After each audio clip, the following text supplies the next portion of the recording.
뉴스 시작합니다. 저는 동정민입니다. 네, 일본 미야자키현 앞바다에서 발생한 규모 7.1 강진에 일본 열도가 비상입니다. 100년 주기로 다가온다는 규모 8 이상의 난카이 대지진 주의보까지 처음으로 발령됐습니다.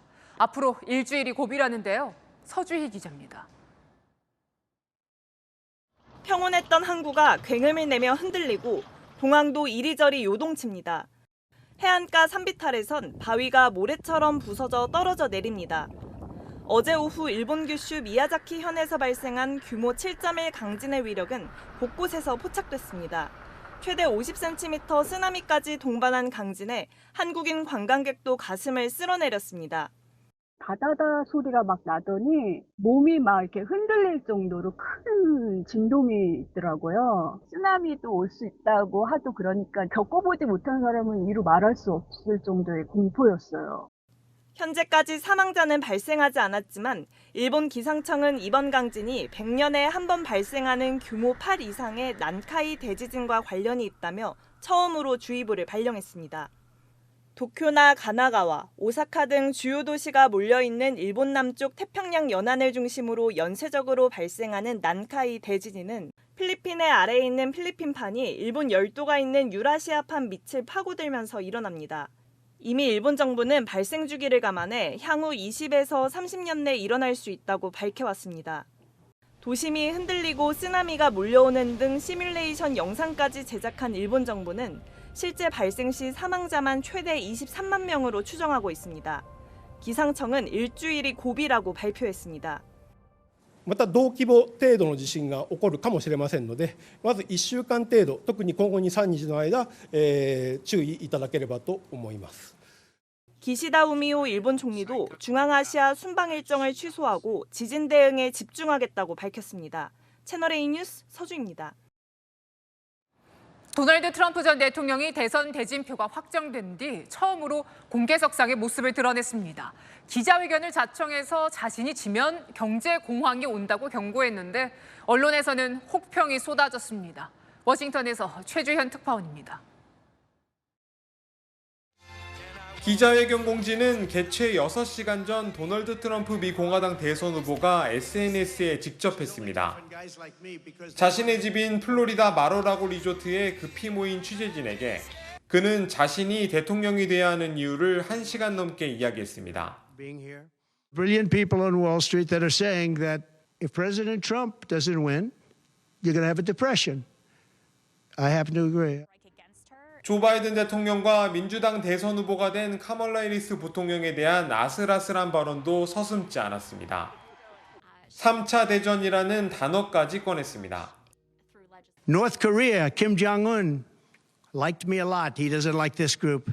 We are in great danger. We're in great danger of being in World War III. That could happen. 경제 정책과 관련해서는 자신의 감이 좋다며 미 연방준비제도 이사회에 대통령 발언권이 필요하다고 주장했습니다. I made a lot of money. I was very successful, and I think I have a better instinct than, in many cases, people that would be on the Federal Reserve or the chairman.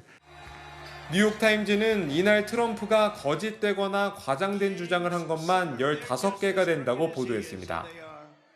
미국 현지에서는 해리스의 상승세에 조바심을 낸 듯 근거 없는 말들을 내뱉었다고 평가했습니다. TV 토론으로 반전 기회를 만들려는 듯 트럼프는 해리스와 토론 일정을 합의했다고 밝혔습니다. 다음 달 10일 미 ABC 방송에서 두 사람은 첫 공개 설전을 벌입니다. 이런 가운데 해리스는 대선 후보가 된 이후 첫 언론 인터뷰를 이달 중으로 하겠다고 밝혔습니다. 워싱턴에서 채널A 뉴스 최주현입니다. 정부가 부동산 대책을 발표한 이후 투기 수요가 몰려서 집값이 더 오르지는 않을까 우려도 나오죠. 서울시가 후속 대책을 내놨습니다. 강남 3구와 용산구 전체를 토지거래 허가구역으로 지정하는 방안까지 검토 중인데요. 김단비 기자입니다. 서울시는 서울 전체 그린벨트 149제곱킬로미터 가운데 125제곱킬로미터를 올해 말까지 토지거래 허가구역으로 지정했습니다.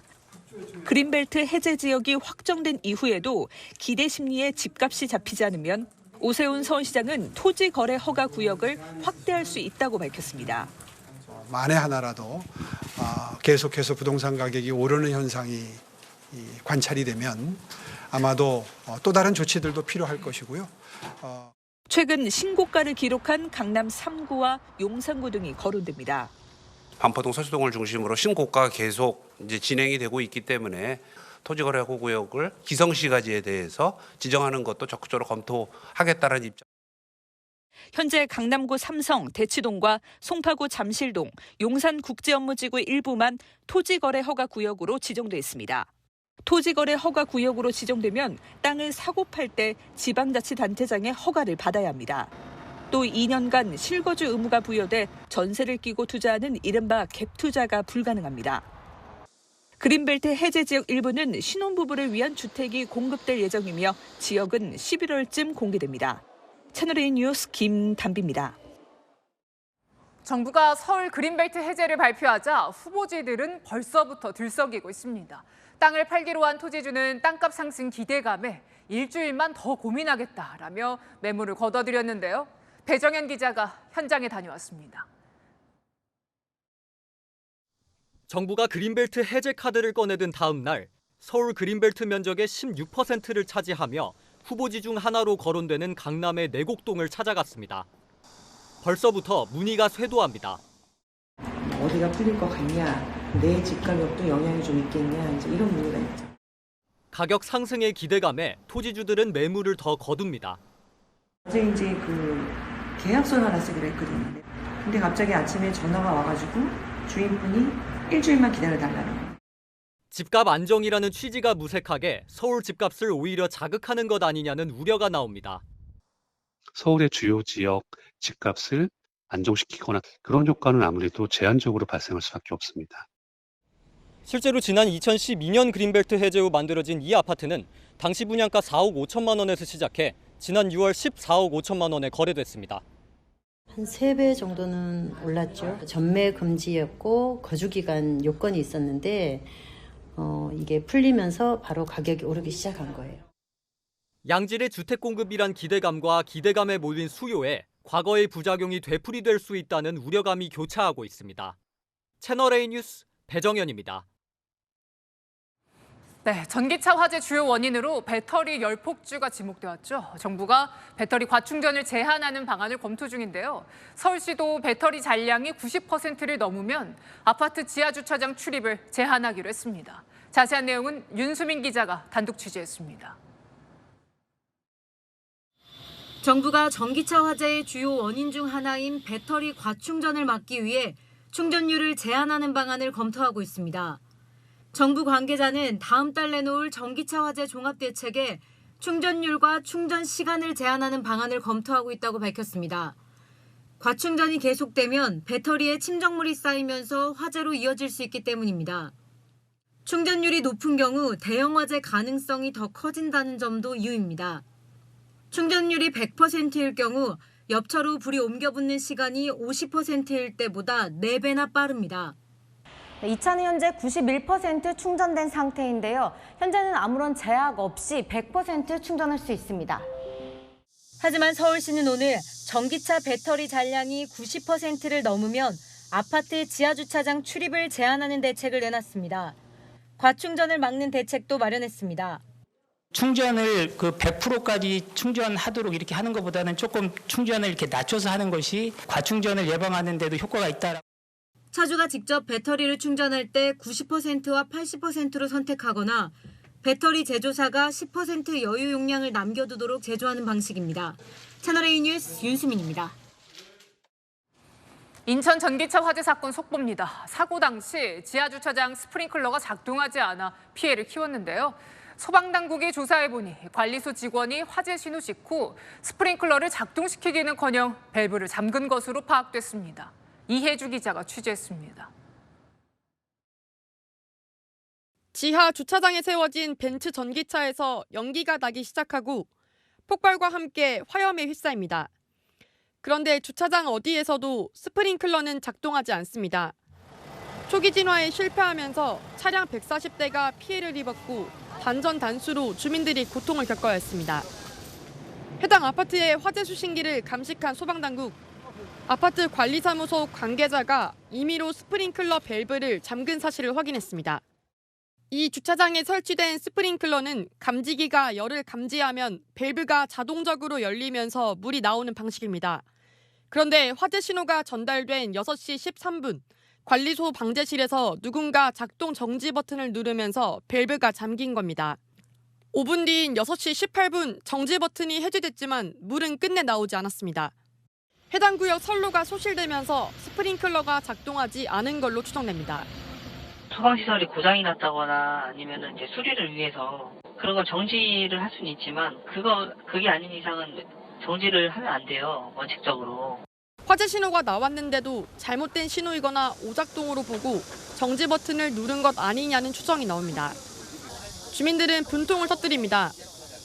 하나죠. 장치의 문제인지 아파트 그 관리사무소 문제인지 잘 모르겠는데. 관리사무소 측은 사실관계를 파악 중이라며 현재로선 할 말이 없다는 입장입니다. 소방당국은 관계자 진술 등을 확보해 관련법 위반 사항에 대해 조치할 방침입니다. 채널A 뉴스 이혜주입니다.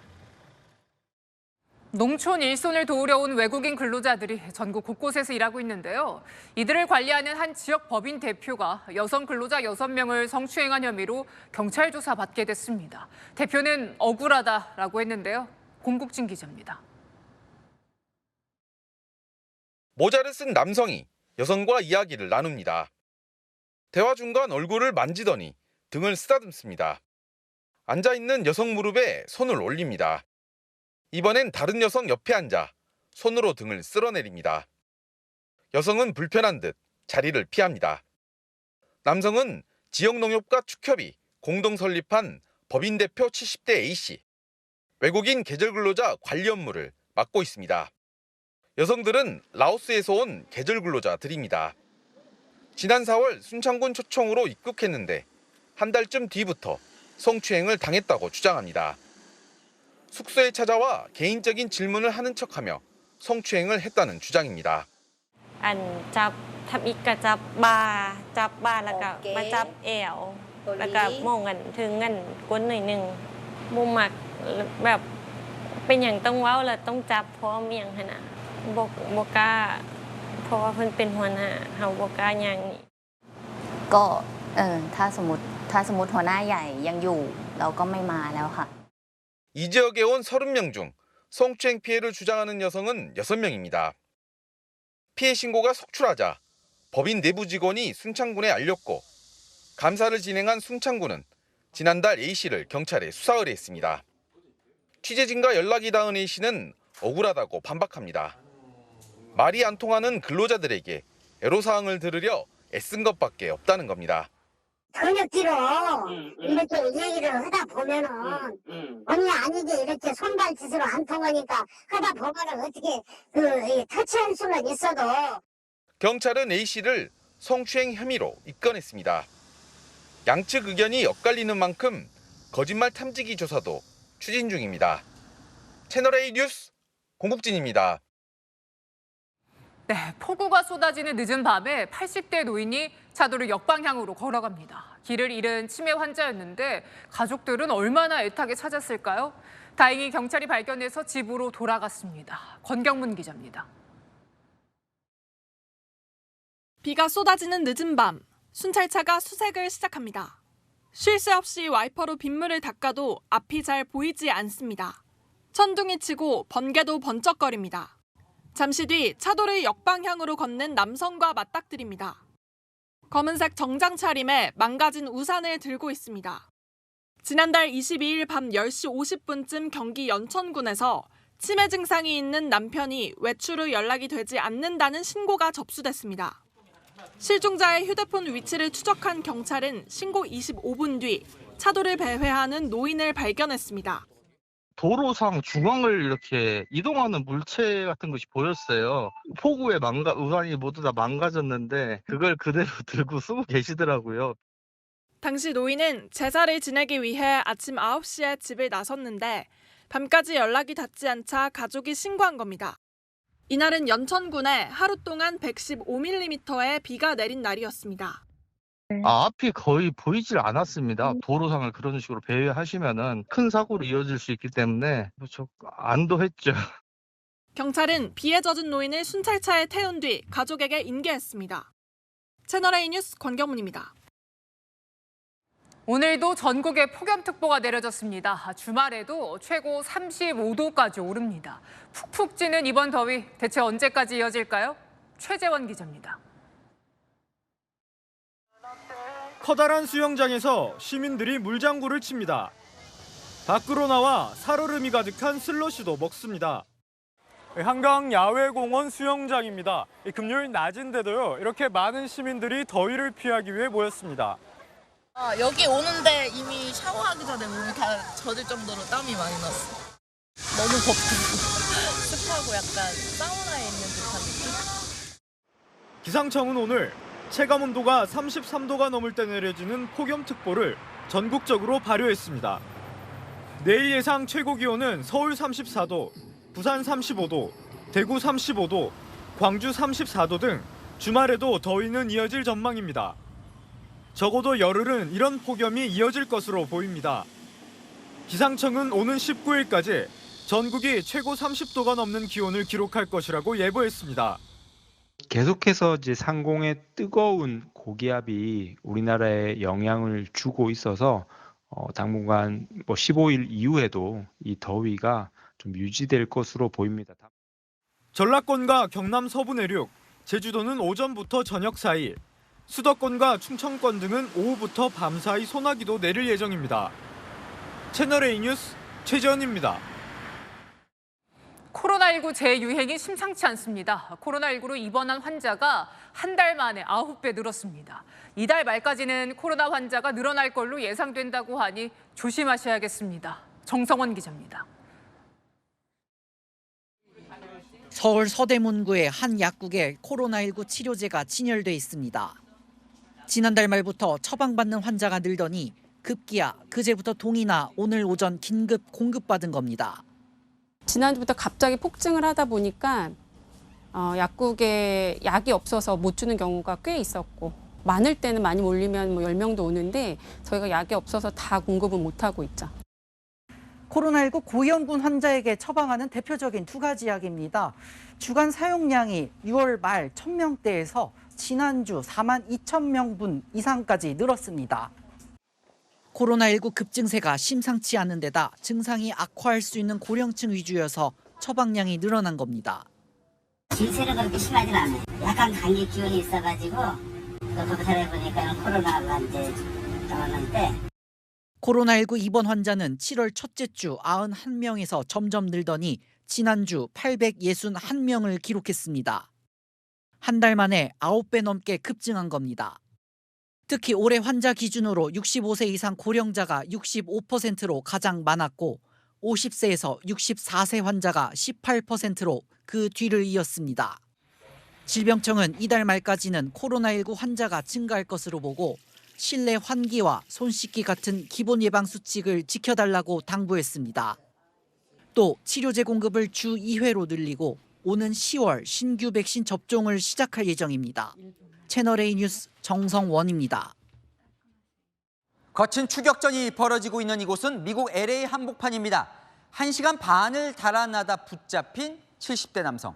무려 35년간 경찰을 피해 다녔던 성폭행 용의자였습니다. 박수유 기자입니다. 빠르게 고속도로를 달리는 검은색 SUV 차량. 주택가로 접어들자 경찰이 황급히 달려가 해당 차량 앞으로 바퀴에 구멍을 내는 도구를 던집니다. 바퀴에 구멍이 난 이후 잠깐 멈칫했지만 차량은 다시 속도를 높여 도주합니다. 다른 차량들이 빼곡히 들어선 혼잡한 의료단지에 진입한 뒤에야 서서히 속도를 줄입니다. 속도를 내지 못하고 헤매던 차량은 결국 멈춰섰고 1시간 반가량 이어진 집요한 추격전 끝에 용의자는 스스로 차량에서 내립니다. 경찰이 무려 35년 만에 그에게 수갑을 채우는데 성공하는 순간입니다. 용의자는 스테판 폴 게일이란 이름의 71살 남성으로 1989년 크리스마스 무렵 보스턴 인근의 한 가게에서 2명의 여성 직원을 총으로 위협하며 성폭행한 혐의를 받고 있었습니다.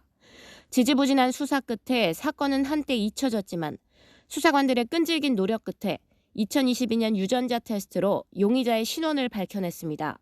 그 후 미국 전역에 수배령이 내려졌고 5,000달러, 우리 돈 약 680만 원의 현상금까지 걸렸습니다.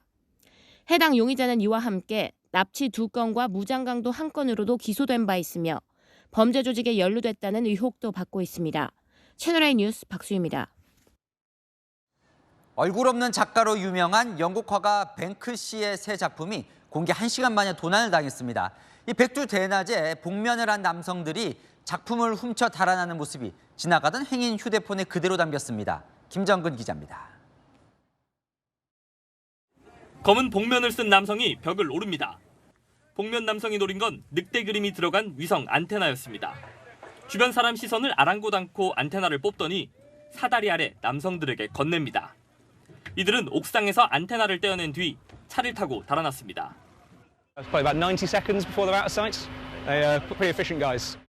이들이 훔친 건 얼굴 없는 화가 뱅크시의 동물 시리즈 4번째 작품이었습니다. 뱅크시는 자신의 소셜미디어 계정에 작품을 올리는데 올린 지 1시간 만에 도난당한 겁니다. 뱅크시는 이번 주 들어 매일 한 작품씩 영국 런던의 동물 벽화를 남기고 있습니다. 지금까지 염소와 코끼리, 원숭이와 늑대를 그렸습니다. 다만 작품 설명을 따로 하지 않아 해석의 여지를 남기고 있습니다. 최근 영국에서 논란이 된 극우 폭도들을 비유한 거라는 반응도 나옵니다. 뱅크시 작품은 과거에도 수차례 도난당한 전례가 있습니다. 지난해 12월에도 영국 런던의 한 거리에 설치된 표지판 작품이 도둑들의 표적이 됐습니다.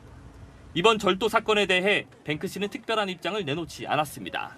채널A 뉴스 김정근입니다. 북한에 가 있는 중국인 유학생들이 SNS에 올리는 이 평양 유학기가 화제입니다. 김일성 종합대학의 학생 식당 메뉴 궁금하지 않으십니까? 평양 시민들 일상도 엿볼 수 있습니다. 직접 확인해 보실까요? 최수연 기자입니다. 평양 대동강 근처에 있는 음악 분수가 야경을 밝히고 북한 주민들은 낡은 자전거를 타고 지나갑니다. 한 중국인이 올해 4월부터 2달간 김일성 종합대학에서 유학을 하며 찍은 모습입니다. 이 학생은 SNS에 한국어 수업에 사용하는 교재와 수업 장면뿐만 아니라 1달러짜리 오므라이스와 김치볶음밥, 돌솥 비빔밥 등 이른바 김일성대 학식 사진도 직접 촬영해 공개했습니다. 외관은 우리나라 분식집에서 판매되는 것과 다를 바 없어 보입니다. 하루 11달러, 약 15,000원짜리 2인실인 기숙사 내부 모습도 촬영했습니다. 또 북한은행에서 발급받을 수 있는 현금 카드나 한 장에 북한 돈 150원인 지하철표 등 현재 북한 인민들의 생활상을 엿볼 수 있는 소소한 것들까지 공개했습니다. 심지어 노래방 사진도 공개하며 중국, 북한, 러시아 노래가 있지만 모두 오래된 것들이라고 평가했습니다. 사진과 영상들은 베일에 쌓인 북한의 일상에 관심이 있는 중국 누리꾼들을 중심으로 화제가 됐습니다.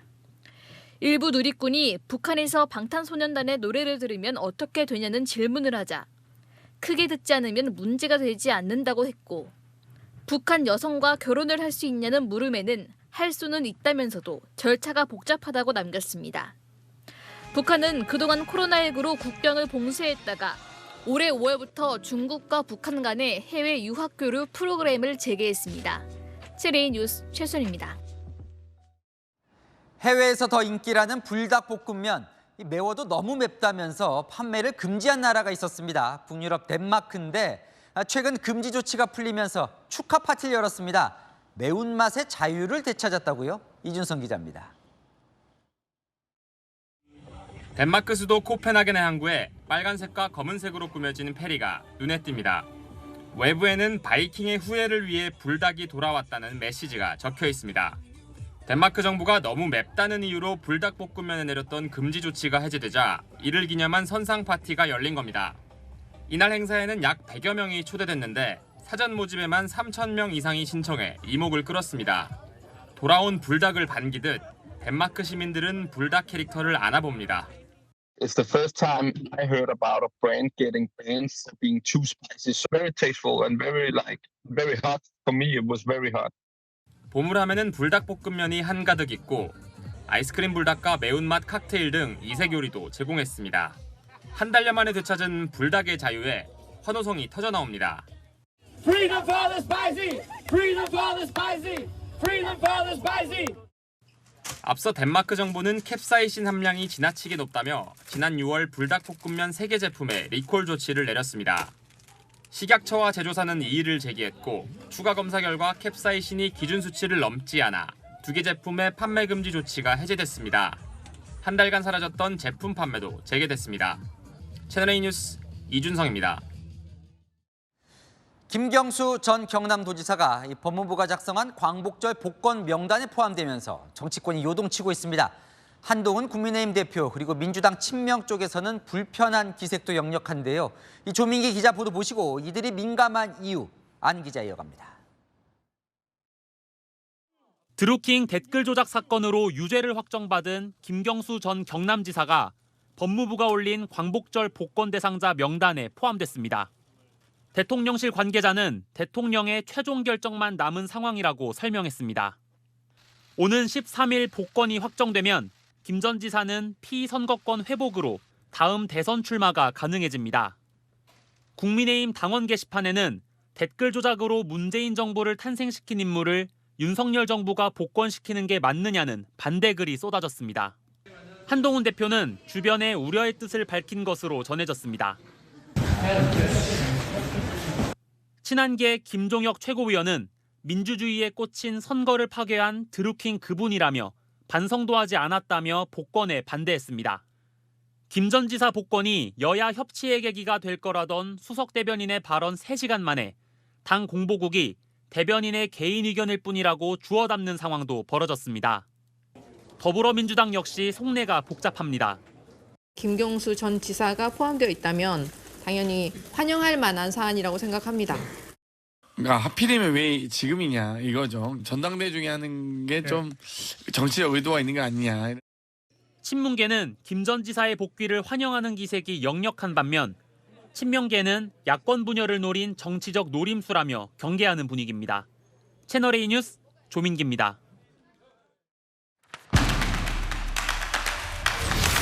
네, 안 기자, 정치부 정현주 기자 나와 있습니다. 정 기자 답을 주시죠. 여도 야도 김경수 복권에 왜 예민한 겁니까? 한마디로 대통령이 판을 흔들려는 것 아니냐 이런 의심을 사고 있기 때문입니다. 총선 이후 전당대회 거치면서 여당은 한동훈, 민주당은 이재명 구도가 공고하게 갈 분위기였죠. 그런데 대통령이 김경수 전 지사를 정치판에 떨어뜨리는 복권 이야기가 나온 겁니다. 그러니 양쪽에서는 의도가 뭔지 촉각을 곤두세우는 거죠. 일단요, 반기는 쪽은 명확해 보여요. 친문 쪽이요. 네. 네, 맞습니다. 비주류라 겉으로 내색은 못해도 매우 반기는 분위기인데요. 86.97%, 이재명 전 대표 현재 전당대회 득표율은 당내에서 친문계 상황을 잘 보여주는 수치입니다. 이재명 독주 체제에 숨죽이고 있던 친문계, 뭔가 구심점이 생기는 겁니다. 비명 김두관 후보, 오늘 민주당의 다양성과 역동성을 살릴 계기가 될 것이라며 대환영한다고 밝혔습니다. 대안이 하나 생긴 것만으로도 천군만마라는 비명 의원도 있었습니다. 자, 반면 같은 당이긴 하지만 이재명 전 대표 쪽은 어때요? 네, 86.97%, 친명계에서는 일극체제 완성을 코앞에 두고 터져나온 변수를 신경 거슬려 하는 분위기입니다. 김 전 지사 복권을 야권 분열 카드로 대통령이 쓸 수 있다 생각은 했지만 이렇게 빨리 쓸 줄은 몰랐다는 분위기입니다.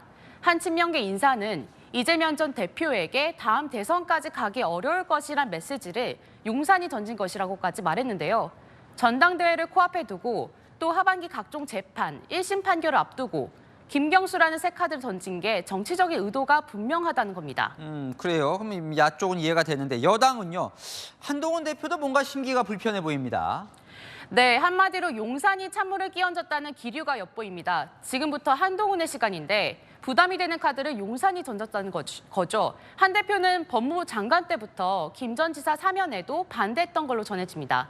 드루킹은 사실상 부정선거고 반성도 하지 않았는데 사면은 맞지 않다는 겁니다. 실제 당 게시판을 보면요, 부정적인 의견이 많거든요. 한 대표 측에서는 민주당이 공식 요청하지도 않아 통합의 의미도 적고 보수층이 반기지도 않을 원칙도 명분도 적은 결정이라고 합니다. 그렇다고 대통령의 고유 권한인데 대놓고 싸울 수도 없어 고심 중입니다.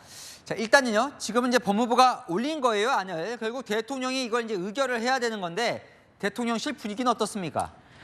네, 오늘 대통령 오늘 휴가를 마치고 복귀했습니다. 오자마자 김 전 지사 복권 이슈에 대한 여론 동향을 여러 채널로 보고받은 것으로 알려집니다. 특히 부정적인 지지층 반응에 촉각을 곤두세우는 목소리도 대통령실 내부에서 나옵니다. 총선 직후 지지층의 반감을 샀던 박영선 국무총리, 양정철 비서실장 소동이 다시 떠오를 수도 있다는 거죠. 하지만 여야가 모두 시끌시끌해졌다는 게 대통령의 정치적 영향력을 과시할 수 있는 기회로 보는 시각도 있습니다. 남은 건 이제 대통령의 선택입니다. 자, 선택 보죠. 아는 기자 정현주 기자였습니다. 어제 인사청문회를 마친 유상임 과학기술정보통신부 장관 후보자, 민주당이 자녀의 대마 흡입 의혹을 제기하며 후보자가 은폐하려고 했다, 자진 사퇴를 촉구했습니다. 여당은 반인륜적이라고 반발했는데요. 자세한 내용 최승현 기자가 보도합니다. 민주당은 유상임 과기부 장관 후보자가 인사청문회 때 거짓 증언을 했다고 주장했습니다. 장남이 미국에서 불법 체류를 한 사유로 질병이 있어서라고 답했는데 사실과 다르다는 겁니다. 병명은 얘기하지 않지만 지금 그 질병과 다른 이유가 있었던 거잖아요. 그 얘기를 없습니다. 체류 당시 의사 소견서에 부정기적으로 마리화나를 흡입했다는 내용만 있을 뿐 질병 언급은 없다고 비판하며 자진 사퇴를 촉구했습니다. 장남이 이제 미국에서 마리화나 관련돼서 언급이 나왔기 때문에 그거에 관련해서 후보자께 소명할 기회를 드렸고, 그리고 자진 사퇴를 촉구하는 것으로 저희들 의견을 모았습니다. 여당은 애초 비공개로 다루기로 한 장남의 병원 기록을 공개한 건 반인륜적이라고 맞섰습니다.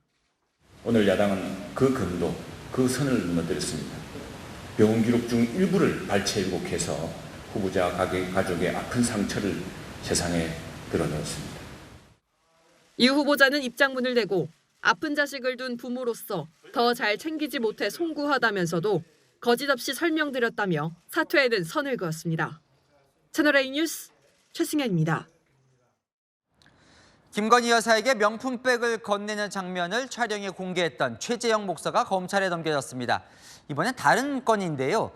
미국인인 최 목사가 민주당 총선 후보에 불법 선거운동을 했다는 혐의입니다. 서창우 기자입니다. 경찰이 최재형 목사를 공직선거법 위반과 명예훼손 혐의로 검찰에 넘겼습니다. 총선을 앞둔 지난 2월 경기 양평군에서 열린 강연회에서 이 지역에 출마한 최재관 더불어민주당 후보를 위해 불법 선거운동을 한 혐의입니다. 최 목사는 당시 탄핵을 할 수 있는 일꾼을 뽑아야 한다, 양평은 누군가라고 했고 참석자들이 최 후보를 언급하자 최재관이랍니다라고 말했습니다. 최 목사는 지난 6월 말 경찰에 출석해 조사를 받으며 혐의를 부인한 바 있습니다. 최재관 그 인물에게 이것을 집요하게 파헤치고 진실을 드러낼 수 있는 사람은 당신이 적임자인 것 같다라는 취지의 발언을 했던 거지. 하지만 경찰은 불법 선거운동으로 봤습니다.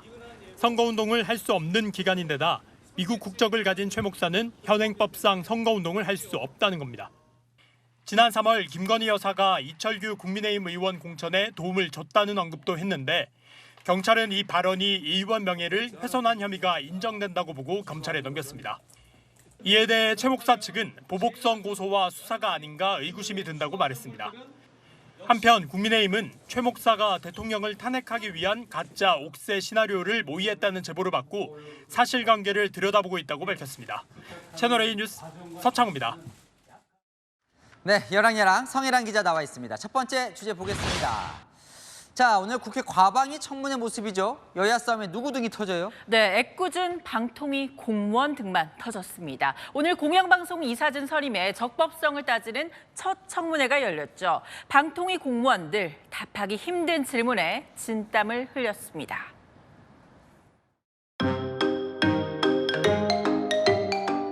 공영방송 이사 선임 과정이 졸속으로 진행이 됐 말씀드리는 것은 적절하지 않은 것 같습니다. 국회에는 오기가 겁이 나셨던 모양이에요. 어떻게 보십니까? 특별히 드릴 말씀이 없습니다. 허위 이력을 확인하지 못한 거 맞습니까? 그 부분까지는 잘 확인하지 못한 누구의 결정 사항입니까? 위원장님이 결정하신 거 아닌가 싶습니다. 아닌가 싶습니다 말고. 그러니까 사실 위원장에게 물어봐야 하는데 결정권도 없는 공무원들은 무슨 죄입니까? 맞습니다. 그 이유를요. 정작 답해야 할 이진숙 방통위원장, 김태규 직무대행은 불참하고 방통위 공무원 7명만 나왔기 때문입니다. 지난 25일 밤샘 청문회 당시 과로로 쓰러진 직원도 나와서 박충권 의원이 건강 상태 묻기도 했습니다. 그러니까 직원들은요. 청문회가 계속 잡히니까 나와요. 나와서 밤늦게까지 그냥 앉아있고 답하고 또 혼나고 이런 게 반복되는 거예요. 그렇죠. 이 바쁜 공무원들 앞에 두고요. 이 여야 의원들의 설전은 계속됐습니다. 불법이라며 사실을 호도하고 있습니다. 노정면 의원님, 제가 너무 편파적으로 여당 편을 들죠. 저도 그렇게 생각합니다. 전부 다 나가고 싶으십니까? 안철수 의원, 다른 사건을 꺼내긴 했지만 여야가 중간에 낀 공무원들을 벼랑 끝으로 내모는 건 아닌지 반성할 때라며 정치권의 성찰을 촉구했습니다. 네, 다음 주제 보겠습니다. 민주당 전당대회 후보들인데요. 아이돌처럼요. 네, 민주당이 오는 18일 전당대회에서요. 정당 최초로 팝업 스토어를 열어서 민주당만의 상품, 즉 굿즈를 팝니다. 요즘 아이돌들의 마케팅 전략을 활용한 거죠. 민주당의 상징색을 활용한 가방이나 티셔츠, 열쇠고리도 있고요. 생각보다 다양하네요. 네, 이뿐만 아니라 후보자들의 포토카드도 판매합니다. 이 포토카드가 대표적인 아이돌 굿즈죠. 네, 이 아이돌 앨범을 사면 들어있는 사진인데요. 전대 참가 후보들로 포토카드를 만들었는데 사진은 전대 당일 공개됩니다. 어때요? 처음 시도해보는 방식일 것 같은데 많이 팔릴까요? 벌써부터요, 이 후보들 홍보전에 나섰습니다. 이번에 정당 최초로 당원들을 위한 팝업 스토어도 열잖아. 난 이번에 가면 민주당 굿즈를 꼭 사고 말 거야. 티셔츠, 에코백, 키링컵. 사고 싶은 게 너무 많아. 이 뭐 젤리 광고를 패러디한 것 같은데 정당 굿즈가 우리나라에는 아직 좀 낯설죠. 네, 미국은 대선 캠프에서 공식 굿즈를 만드는데요. 트럼프 후보의 총격 당시 사진이 담긴 티셔츠, 해리스 후보의 컵 등 다양한 굿즈들이 벌써 팔리고 있습니다. 결과가 뻔하다며 흥행저조 비판받는 민주당 전대. 팬덤 문화로 흥행할지 지켜봐야겠죠. 네, 주제 하나 더 볼게요. 자, 김문수 고용노동부 장관 후보자인데요. 4년간 유튜버 활동하면서 돈을 벌었어요. 네, 김문수 후보자요. 지난 2018년 돌연 유튜버로 변신했었죠. 구독자도 30만 명 넘게 모았는데요. 청문회를 앞두고 수익이 공개됐습니다. 2019년에는 2억 원, 2020년에는 1억 4천만 원 버는 등 4년간 총 5억 원 벌었습니다. 수입이 상당한데요. 조금 유튜브 하면서 논란도 있긴 했어요. 네, 불법 파업에는 손배 폭탄이 특효약 등 과거 발언이 논란되자 2년 전 경산호위 위원장으로 지명되며 채널 아예 닫았죠. 하지만 그러면서도 자신의 발언은 떳떳하다고 했습니다. 극우라고 저는 생각은 안 합니다. 저는 제가 정론이라고 생각하고 있습니다. 정치인 때 기억하기로는 재산이 그렇게 많았던 것 같지는 않은데 유튜브로 번 수익 모으면 좀 재산이 좀 됩니까? 그건 아니라는데요. 실제 4년간 유튜브로 번 돈 수익 10분의 1인 5천만 원 정도라고요. 김 후보자와 직접 통화해보니 사무실 운영비, 인건비 등 특히 출연료에 많은 돈 썼다고 했습니다. 야당은 극우 유튜버가 본업이라면서 다시 본업으로 돌아가라고 공세 펼치고 있는데요. 과연 김문수 후보자 청문회의 벽 넘을 수 있을까요? 네. 지금까지 야랑야랑이었습니다. 네, 쌀값이 17% 넘게 급락하자 농민들이 시위에 나섰습니다. 애써 과거 수확을 2달 앞둔 논을 갈아엎었는데요. 홍진우 기자가 취재했습니다. 푸릇푸릇한 벼가 자라고 있는 논. 트랙터 2대가 곳곳을 갈아엎습니다. 아직 덜 익은 벼가 힘없이 갈려나갑니다. 2달 뒤 수확을 앞뒀던 논은 순식간에 황량한 들판으로 변했습니다. 쌀값 보장을 요구하며 농민들이 그동안 애써 가꿨던 벼논을 갈아엎는 겁니다. 창고엔 쌀포대가 꼭대기까지 가득 쌓였습니다. 시중에 풀리지 못한 재고입니다. 전국 농협 창고에 보관 중인 쌀은 55만여 톤으로 지난해보다 24만 톤 이상 늘었습니다. 창고에 여기를 다 비워야 될 시기입니다. 재고가 정체가 되어 있고 그렇게 해서 올해 수확기 때도 수매하는데 상당히 어려움이 있을 거로 예상됩니다. 이러다 보니 쌀값은 연일 하락세입니다. 지난해 수확 때만 해도 20kg당 5만 4천 원 선이었지만 이달엔 4만 4천 원으로 17% 이상 떨어졌습니다. 쌀 소비가 매년 줄고 있는 데다 매년 40만 톤씩 들여오는 수입쌀 등이 여파라는 주장입니다. 인건비부터 시작해서 농약값, 비료값, 기계 임대료 다 강마고 나면은 사실 빈털터리 안 되겠습니까? 농협이 아침밥 먹기 캠페인 등을 진행하고 있지만 효과는 미미합니다. 정부는 쌀 5만 톤을 추가로 수매하고 쌀 소비를 촉진하는 등 대책에 나서고 있지만 폭락하는 쌀값에 농민들 시름은 깊어지고 있습니다. 채널A 뉴스 홍진우입니다. 파리올림픽에서 세계적인 주목을 받은 명사수 김혜지 선수. 오늘 기자회견 도중 갑자기 쓰러졌습니다. 10분 만에 의식을 되찾았는데요. 강경모 기자입니다. 파리올림픽 은메달리스트인 김혜지가 격려금과 꽃다발을 받습니다. 환한 미소와 함께 V포즈도 잊지 않습니다. 소속팀인 임실군청이 은메달 획득을 축하하고 환영하기 위해 마련한 자리입니다. 그런데 기자회견을 하던 김 선수가 의식을 잃고 쓰러집니다. 놀란 관계자들이 주변에 모여 응급조치를 합니다. 다행히 김 선수는 10분 만에 의식을 회복했고 인근 병원으로 옮겨졌습니다. 사실 예지가 7월 12일 날 프랑스 출국해가지고 지금까지 하루도 못 쉬고 있거든요. 저도 사실 예지 이런 모습을 처음 봐가지고 좀 많이 당황했습니다. 병원 정밀 조사 결과 별 이상은 없었습니다. 다만 과로에 따라 휴식이 필요한 것으로 나타났습니다. 오래지 않아 퇴원할 것으로 보입니다. 과로하셔가지고 좀 휴식이 필요하신 상태신 것 같아요. 혈액 검사나 CT 검사에서도 크게 이상 소견은 안 보이고 있습니다. 김 선수는 이번 올림픽 여자 10m 공기권총 종목에서 은메달을 따냈고 권총 25m에서는 한 발을 제한 시간에 쏘지 못해 결선에 오르지 못했습니다. 특유의 무심한 자세와 차가운 표정으로 표적지를 응시하는 모습이 세계적인 주목을 받았습니다. 채널A 뉴스 강경모입니다. 태권도의 종주국답게 파리에서 연일 금빛 발차기 소식 들려오죠. 그런데 북한이 태권도를 단독으로 유네스코 문화유산 등재 신청한 것으로 드러났습니다. 이현용 기자입니다. 유네스코 홈페이지에 조선민주주의 인민공화국의 전통무술 태권도란 문서가 2025년 논의를 위한 계류 상태로 나옵니다. 북한이 단독으로 태권도를 유네스코 인류무형문화유산으로 등재 신청한 겁니다. 신청 시점은 지난 3월입니다. 북한은 이전부터 태권도에 상당한 공을 들이고 있습니다. 우리 태권도에는 반만년의 오랜 유구한 역사와 슬기롭고 영맹한 우리 인민들의 존엄과 기상이 모두 빗겨 있습니다.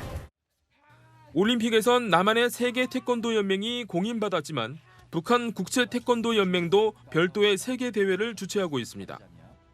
국가유산청은 북한의 태권도 등재 여부는 2026년 최종 결정된다고 밝혔습니다.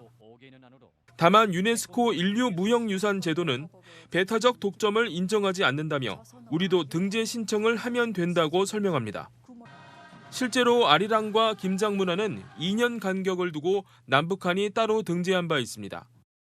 문제는 태권도가 우리의 우선순위가 아니란 겁니다. 유네스코는 우리나라와 같은 다등재국의 인류무형유산 신청을 2년에 한 건으로 제한하고 있는데 정부는 올해 한지를 2년 뒤엔 인삼을 신청 대상으로 선정했습니다. 태권도 등재 신청은 빨라야 4년 뒤에나 가능한 겁니다. 현재 남북한이 대치 상태에서 최악이더라도 태권도만큼은 평화와 화합을 상징하는 그런 걸로 인해서 유네스코 공동으로 등재하는 걸 저는 바람직하다고 생각이 돼요.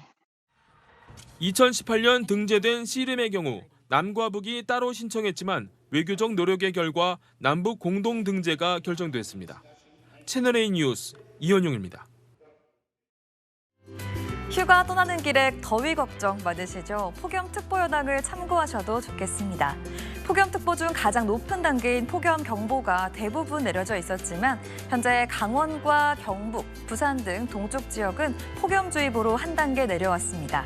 그래도 체감 33도를 웃도는 찜통더위에 해당된다는 점은 염두에 두셔야 합니다. 더위 속에 소나기도 오락가락하겠습니다. 5mm부터 40mm까지 지역별 강수량이 다르겠고요.